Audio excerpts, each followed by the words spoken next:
Hindi raw apektado ang investigasyon ng Ombudsman sa flood control scandal na mga pagbabago sa rekomendasyon ng Senate Blue Ribbon Committee.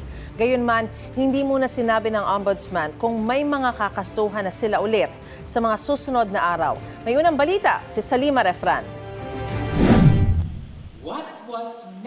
Nasa gitna ng strategic planning session ng kanyang opisina sa Baguio City, si Ombudsman Jesus Crispin Remulla nang lumabas ang balitang binago ng Senate Blue Ribbon Committee ang draft report nito sa investigasyon sa flood control scandal.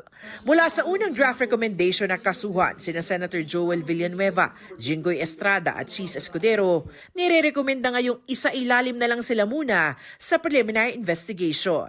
Ang basa dito ng Ombudsman, it's politics. Ano na yan eh? What is acceptable to all or to most is the most important thing. dahil dating mambabatas, alam raw ni Remulla na may bigat ang personal na mga relasyon, lalo na sa mga magkakasama sa Kongreso. Kasi nga, nagkakapersonalan, siyempre may mga kaibigan niya sa loob na pipirma, wag lang nalagay yung pangalan.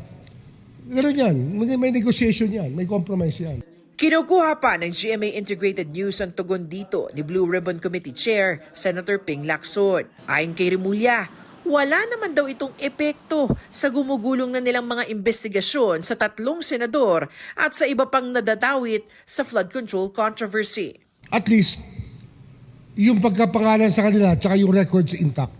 Ang mahalaga dyan, yung records ng Blue Ribbon Committee tsaka lahat ng testimonies niya. Yun ang mahalaga. Yung report niya kasi, anticlimactic yan eh. Kung ano alam natin, yun na yun eh. Para hindi raw mabasa ang kanilang mga hakbang, matipid sa pagbibigay ng impormasyon sa kanilang mga investigasyon si Ombudsman Remulla, pati na kung may kakasuhan sila sa Sandigan Bayan sa nalalapit na panahon. Kahit nagbitiw na si ACT-CIS Party List Representative Ed Vic Yap, tuloy pa rin daw ang investigasyon sa kanya at sa iniuugnay sa kanyang Silver Wolves construction.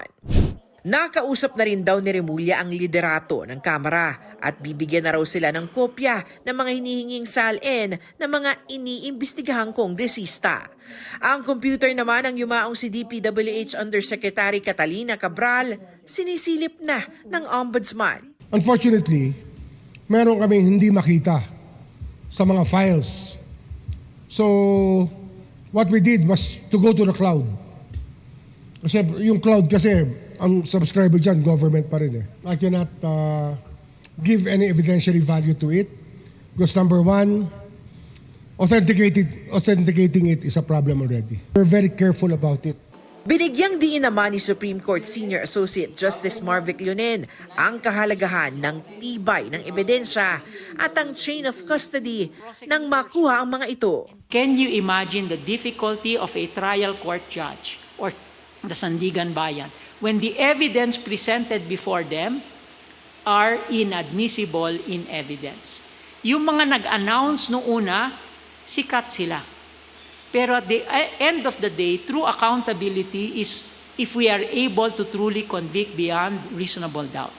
Ang United Nations Office on Drugs and Crime o UNODC sinabing kailangang pagtibayin ng mga batas para masawata ang korupsyon. Marami kang kailangan i-prove. Number 1, kailangan conspiracy or kailangan directly siya nag-participate as principal by inducement or by direct participation. Ito ang unang balita sa Salima Refran para sa GMA Integrated News.